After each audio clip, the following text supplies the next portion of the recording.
Hi kids, how you doing? Welcome to Wednesday's story time with Jeanette. So we are continuing the story today of the boy with the loaves and fishes. Simon wondered if he was to go to work with his father the next day, but his mother said she wanted him to stay and help her. So his father set off alone, and Simon stayed at home to help. I want you to go to borrow some oil from James's mother, said Simon's mother later on in the morning. Don't stop and play with James, come straight back. Simon sped off. It was another lovely spring day, and the boy ran fast over the flower-spread grass. He came to James's and asked for the oil. James was there and said he would walk back with him. The boys stood for a moment looking down at the lake. Then Simon noticed something. Look at all those people, he said in wonder. Look, James, do you see them? Crowding over the hillside as far as you can see. Whatever are they coming up into the hills for? James stared at the distant hillside, up with which hundreds of people were streaming. They're all coming from Capernaum, I should think, he said. How queer. What could be happening? Mother, come and look. What are all these people coming up into the hills for? Look, they are making their way round the head of the lake. Hundreds of them. His mother gazed in wonder. Run and see what is happening, she said. The boys rushed off eagerly.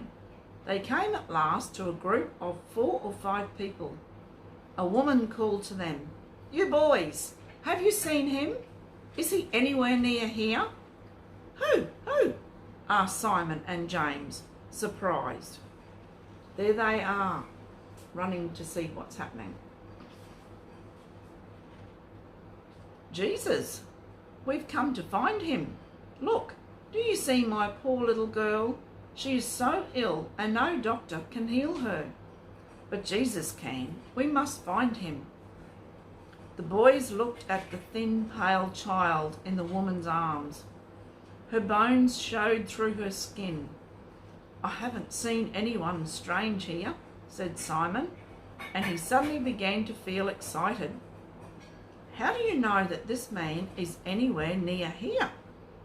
Somebody saw him get into a boat at Capernaum with the men who follow him, his friends, said the woman.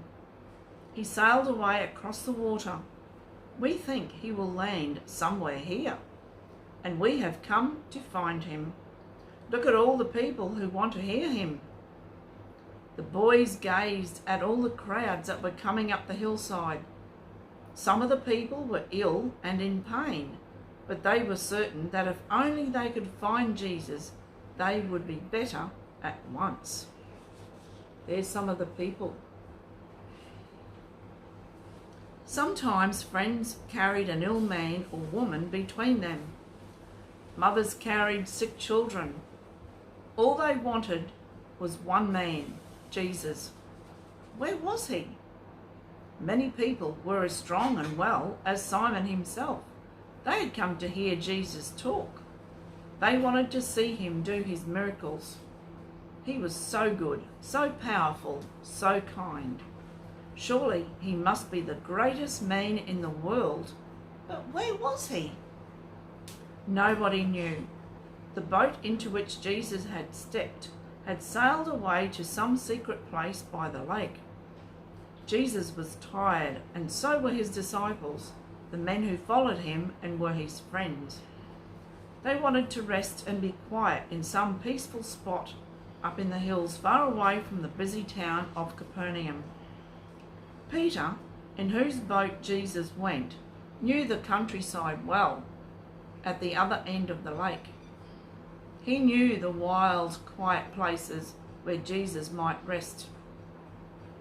Peter had been born there at Bethsaida, and he was glad to take Jesus into his boat to the parts he knew so well as a boy. The boat put in quietly at a little creek Peter jumped out and made it fast. Jesus and the others stepped out and made their way up the quiet hillside. "This is what we need," said Jesus. "Here, in this green, quiet place, we will talk and rest together. No one will disturb us here." Soon, up in the quiet hills, the little company was at rest on the grass. Some fell asleep. Some lay down and watched the tiny clouds sail across the blue sky. Some talked quietly. Peter kept near his master, glad to be alone with him at last. There had been so many people around him for so long. Now at last Jesus could rest. But not far away there was a great crowd that was seeking for Jesus. More and more men and women came to where the two boys, Simon and James, stood together. "Do these boys know where he is?" said the men and women. Then someone gave a cry. "We've seen the boat! Jesus and his disciples must have left it down below on the water and gone up the hillside yonder.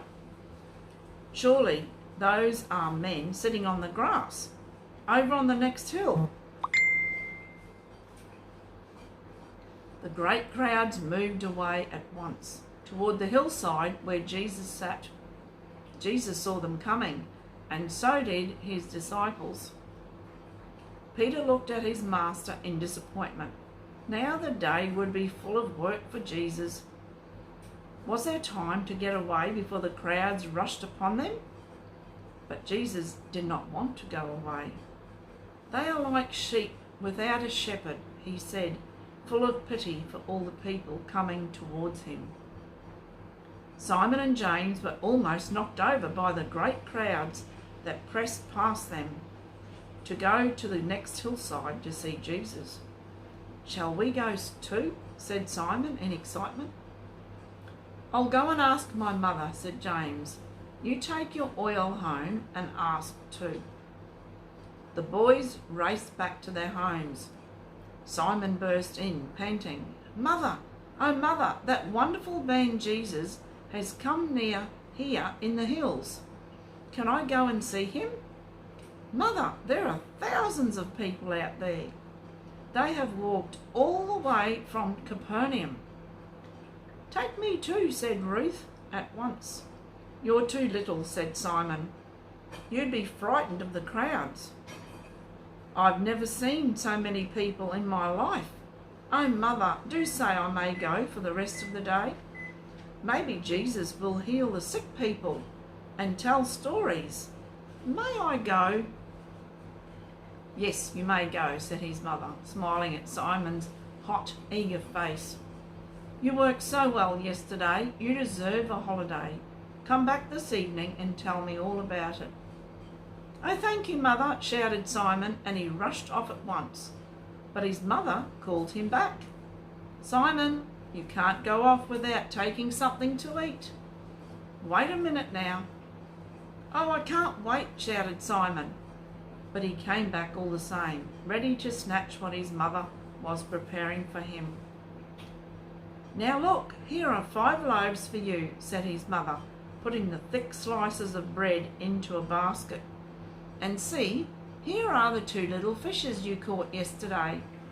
I have pickled them for you, and you can eat them with your bread." "Oh, Mother, thank you. I shall like to eat the fishes I caught myself," said Simon. He took the basket with the 5 loaves and 2 fishes and rushed off excitedly. Perhaps he would see Jesus and get close enough to him to hear a story. Perhaps he would see him lay his healing hands on a poor sick man or woman or weeping child and make them better. He forgot about James. He only thought of joining the crowds and looking for Jesus.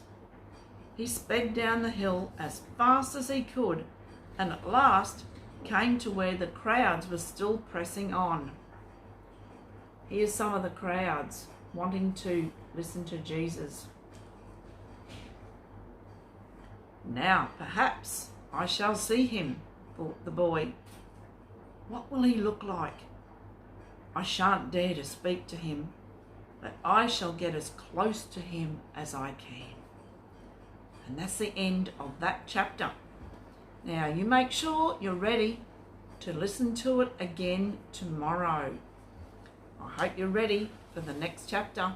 It's getting exciting, isn't it, boys and girls? We'll see you tomorrow. Bye.